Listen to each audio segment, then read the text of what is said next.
김민석 총리 후보에 대한 인사청문회가 있었거든요. 그래서 오늘 이제 영상으로 막 보신 분들 알겠지만 주진우 의원이 또 굉장히 또 뭐 이것저것 또 흠집을 내려고 달려들다가 오히려 시민들로부터 원성을 많이 사는 그런 모습도 있었습니다. 자, 그 영상 한 두 가지 정도만 저희가 준비를 해봤는데요. 우검의 사건 관련이죠. 네, 요 관련해서 영상이 준비되어 있습니다. 한번 같이 보시죠.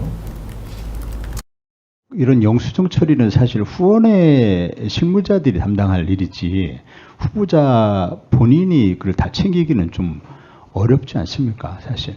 그래서 그 부분이 굉장히 억울하게 생각이 되었을 것 같은데 그 당시에 검찰이 관련된 SK 손기승 회장으로부터 김민석이 건을 얘기하지 않으면 놔두지 않겠다 이렇게 협박을 해가지고 그래서 검찰이 의도하는 진술을 받아낸 것으로 이렇게 알고 있는데 맞습니까?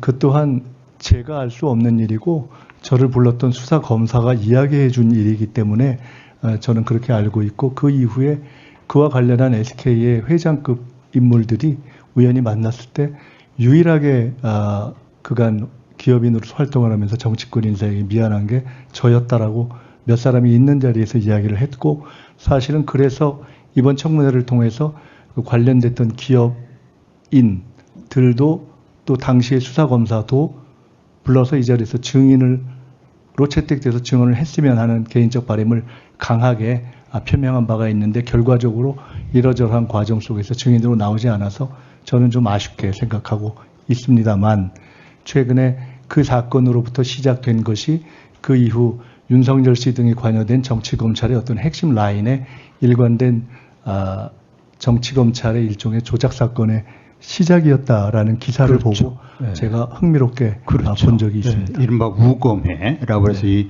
우검에 소속된 검사들이 윤석열, 한동훈 또 사진에 등장하지 않습니다만은 노무현 대통령 죽음을 몰아갔던 이인규 검사,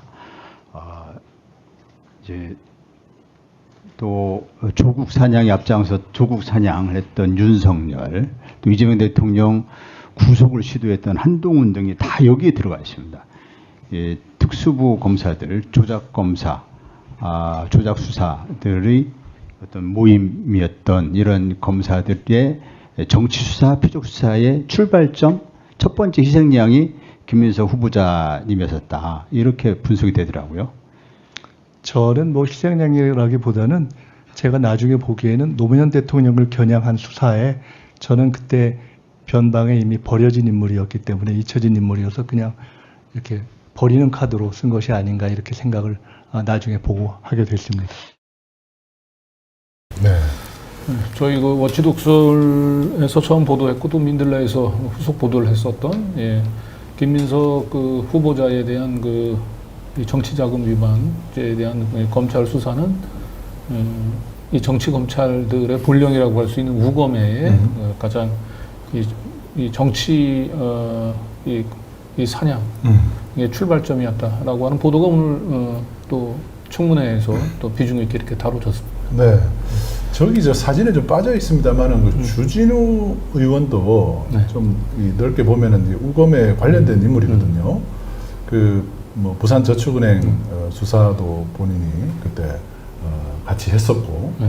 그리고 뭐 대장동 관련된 그런 수사에도 관여했었고, 어쨌든 그 주진우도 그 넓게 보면은 우검회와 같은 부류로 카테고리로 분류될 수 있다는 점에서 아마 본인도 저 사진 보면 좀 뜨끔하지 않았을까 싶은데요. 네. 오늘 인사청문회 자리에서.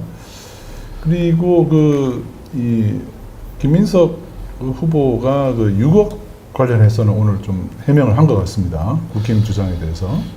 네, 뭐 본인도 해명을 했습니다만 이제 오늘 청문회에서는 그 전용기 의원이 네. 아주 국힘당 의원들의 이제 이 6억 원을 이제 그 집안에 쟁여놨다라고 하는 이 국힘당의 주장이 얼마나 무책임한 주장인지를 아주 상당히 박살을 냈죠. 그렇군요. 한번 같이 볼까요? 네. 인사청문회에서 신상 공격하는 것까지 다 좋습니다. 그런데 사람 인생 하나를 다 부정하고 개인사만 인대원 기우세직으로 몰고 가서는 안 된다는 말씀 드리고 싶은 겁니다. 가장 황당한 거는 지금 청문회가 진행되기 전까지 현금 6억을 집에다 쟁여놨다라고 이야기를 합니다. 선입견을 국민들로 하여금 가지게 만들어 놓고 잔상을 남겨놓는 발언입니다. 뻔히 경조사 출판 기념회가 다른 해에 있었다는 것을 알면서도, 그리고 의사진행 발언이에요. 그거 들으라고 하신 말씀입니다. 추징금 내고 그때그때 소진한 거 알면서도 뻔히, 아니 그러니까 위원장님께 드리는 말씀이세요. 들어보시면 좋을 것 같습니다. 그래 분명히 경조사나 출판기념회 다른 연도에 있었던 거 알면서도 현금 6억을 집에 쟁여놨다라고 이야기하면서 선입견을 아니 그러니까 의사검증위원이 국민들께 선입견을 가지게 하고 가짜뉴스를 살포하면 안 되는 거 아닙니까? 자, 어쨌든 그래서 남았습니다. 마무리하겠습니다. 그런 식으로 현금 6억을 쟁여놨다라는 식으로 조작하면 안 되는 겁니다. 이 자리가 사실 검사 취조실도 아니고 그 검사가 뛰기 위해서 사건을 키워가지고 선입견 가지게 만들고 조작하려고 하는 그런 장소는 아니지 않습니까? 그런 건 지양해야 된다는 것이고, 현금 출처 아들 문제 이런 얘기하는데 대한민국 국무총리 인사청문회 하면서 대한민국이 어떻게 가야 되는지 그 방향성에 대한 한마디 얘기 안 하고 네. 국힘의원들이 오늘 네. 혼났군요. 네. 그러니까 이제 출판 기념회가 2번이 있었고 또 그 경조사가 그러니까 장인상이 한 번 있었고 또 본인이 또 이제 그 재혼을 해서 결혼식이 있었잖아요. 그러니까 4차례 이제 행사를 통해서 조의금하고 이제 축의금이 이제 들어온 겁니다. 네. 근데 그게 같은 시기가 아니고 서로 다른 시기에 돈이 들어온 거고 또 그때 돈이 들어오면 또 김민석 의원 같은 경우는 정치자금법 위반으로 또 상당한 또 추징금이 있었거든요. 그 추징금을 납부하면서 그게 소진을 해왔던 거예요. 네, 그런데 국힘당에서는 마치 이제 이런 행사들이 뭐 같이 한 해에 있었고 6억 원씩을 쌓아놓고 있었던 것처럼 이렇게 얘기하는 것은 대단히 좀 비열한 공격이다라고 하는 점을 전영기 의원이 오늘 지적한 것 같습니다.